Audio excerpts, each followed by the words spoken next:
Dave, first things first, tell me how did you get started at HobbyTown? How'd you tell me the story? As a customer, Yeah, sure. the Chick store downtown was just a couple blocks from the bank my granddad worked in. And when I got old enough to cross the streets on my own, I went and found the magic shop at the Cornhusker and HobbyTown the other way. And I think the first thing I bought at HobbyTown was a plastic model Starship Enterprise in about 1969. And that was it. And a few years later, I was looking for Dungeons and Dragons. And boy, you go to all the other places in town that sold games, and then they didn't come close. And Chick was just like, "Oh yeah, we got that. Lots of people like that. Here you go." And he was always treated you like your hobby was the most normal thing in the world, and it just brought me back again and again. Played with trains and liked it all. So, as you started kind of growing up and everything, how did you end up working at HobbyTown? Well, I went there often enough, and particularly in the early 90s, magic became a thing. And a common friend, Doug Evans, put together a game group that was me and Merle and Tom and he. And we sat and played Spellfire for weeks, and then we learned to play Magic. One time I kind of had an invite, so why don't you come by the store and maybe help us out with these cards? And I was helping sort and sell cards, and after about a year of that, they were going to put out a new point-of-sale system. And Merle said, "Well, why don't you come to the office and help us with that?" And that was about 32 years ago, and been working with them in that department ever since. So, before you were helping at HobbyTown, what were you doing? Actually, the job immediately before HobbyTown was working, helping with the computer systems at a local video chain, the video station, which was owned by a local family before Blockbuster came in and bought everybody out. I was working for the local observatory and teaching out for the city, and had to throw all that stuff away when I started at HobbyTown because I kind of became the tech guy, and I carried a pager for a while and had to let all those other hobbies go to be able to answer the store's needs, because retail kind of never stops. So True. It was a busy few years back there for 2000. Yeah, it was an interesting time as all that technology was kind of Yep. burgeoning and kind of growing and Got to watch it all come to use. Spent a couple late nights at the office with Tom, troubleshooting hard drives and other crazy things, but it was fun. I remember when I first started at East Park, one of the evenings we had to do inventory, and you helped with that. Walk me through the process of how inventory used to work back in the day on that old point of sale system. Oh, well, gee, it was actually because that was before scanners. And so it was really kind of a painful process of printing things out, looking for them on the floor and checking them off when you had them, writing a quantity that was different if you didn't, and taking that back to the computer and typing in a change. That was a hard way to do it. And that's why even as we got these more sophisticated point-of-sale systems, I've helped us roll through, I think, 6 different systems now. Stores didn't really start to track inventory until about the time you started working at the South Point store with Smart, and we forced everybody to be on the same POS and said, "Look, track your inventory. It'll make things easier. Trust us." And they still didn't believe us for about a decade, but somewhere around 2010, I think we had everybody tracking their inventory, and it's been a little better ever since. I think we still have a store or two that doesn't care to. They just sell what they sell, buy what they're missing. off they go. I'm interested in both, your youth and how it felt, and then as you followed HobbyTown and and all that sort of stuff through it. So tell me about how it felt going into Chick Bartlett's store downtown. It? What was the general feeling that you had? Why did you like going there so much? I just knew that of all the stores in town I might go to, it was one place where I might actually want anything I looked at was going to be something I'd be interested in buying. And I knew that they'd carry things that just nobody else in town was going to have. And RC, there might be a few things in games and railroad that you'd find, starter sets and things like that in other places. But by and large, at the time, it was a really unique set of stuff.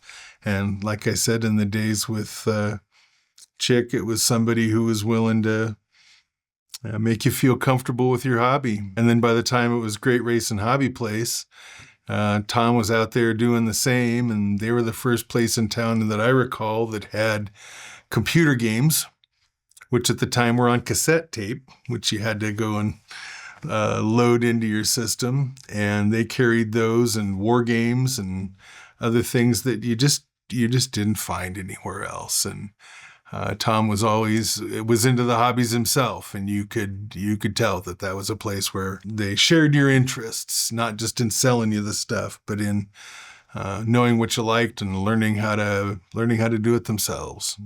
Did you ever do very much ordering and stuff like that? Were you on that side of it, or were you more on the support side of the? I never did very much individual store control. I was more helping every other store do it. Most I was individually involved with at the Lincoln stores was helping them set up their networking.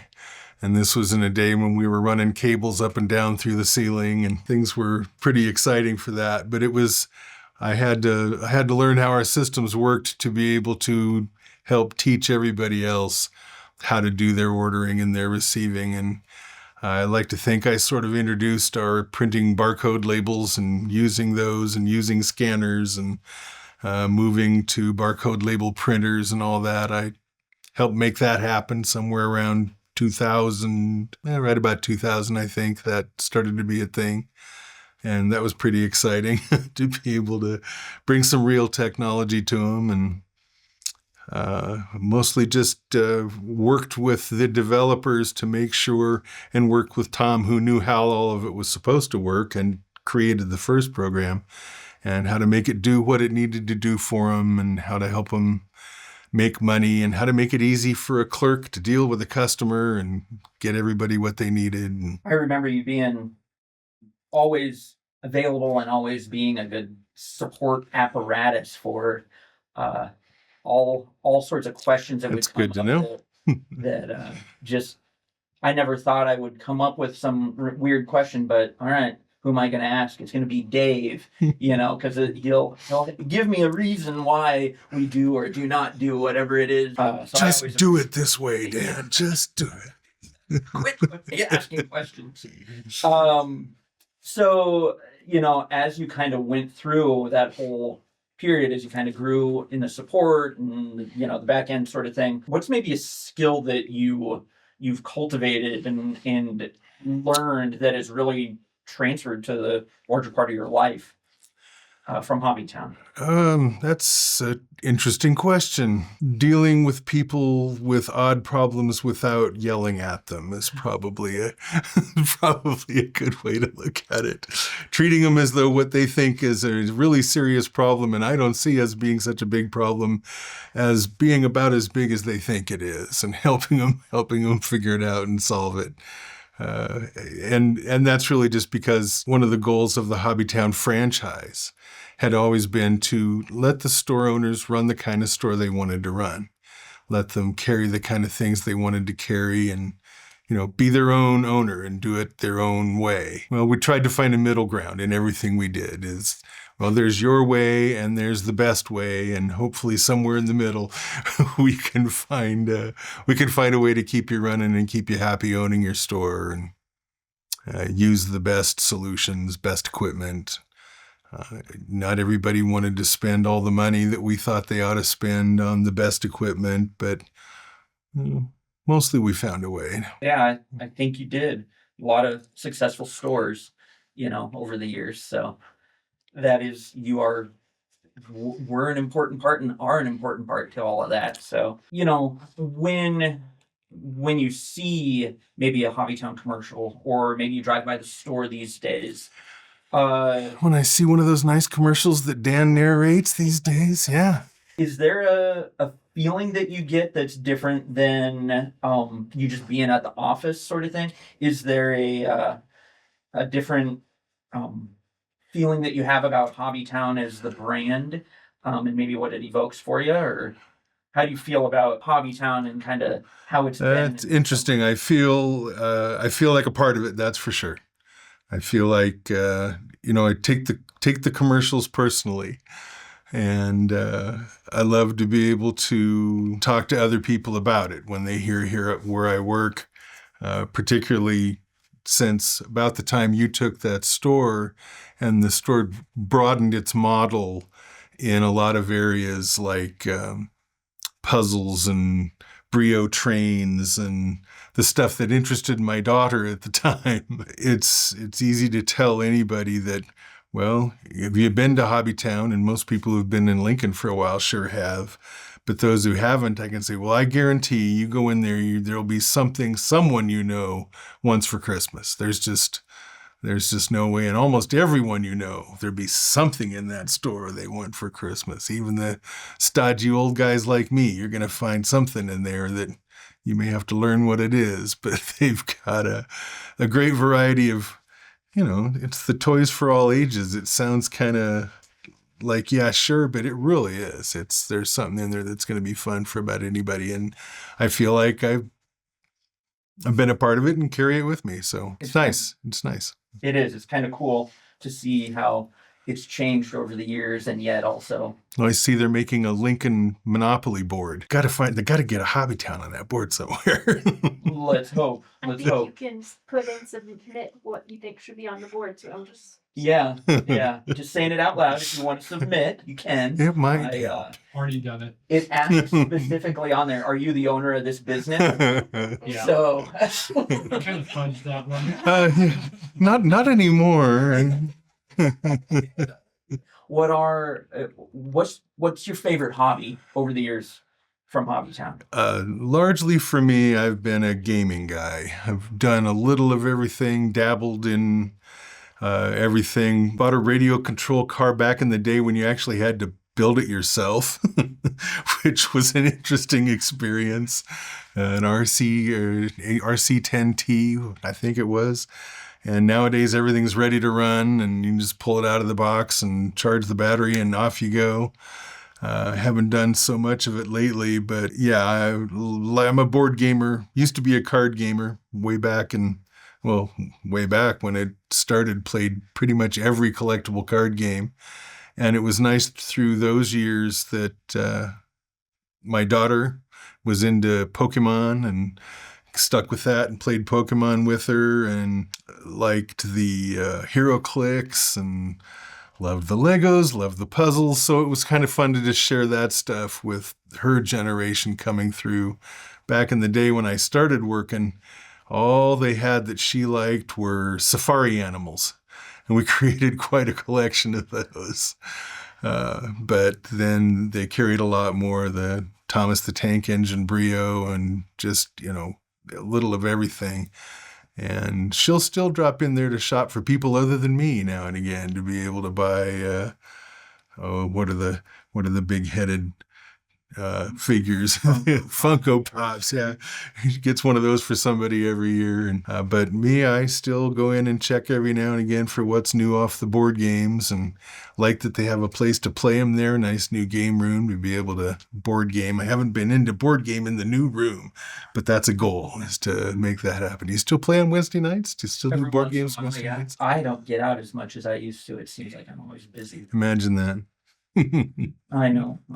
I was interested to hear about, back in the day, because I know you've just been your whole life Yeah. been in, you know, Kinda, been a part of HobbyTown, you know. We had somebody in the office who's new to the corporation, and I kind of realized myself, yeah, I've worked for him for 32 years and been a customer for about 52 years, something like that. So Pretty glad wild. to be able to participate in this 80th. I had no idea that Chick opening it went back that far. I had thought HobbyTown opened in like 54, 56 in the Stewart building, and I didn't know he'd been in so many other places before that happened. So that was interesting to learn just there. Yeah. It was kind of fun. It was me learning. I learned a lot going through all that research and stuff too, because it's. And after he sold it, he went and did stamps and coins for a while, right? I'm not sure how long that, Yep. really that long. Yeah. Yeah, he was a good guy, and Merle and Tom were good guys, kept it going. So it's been fun.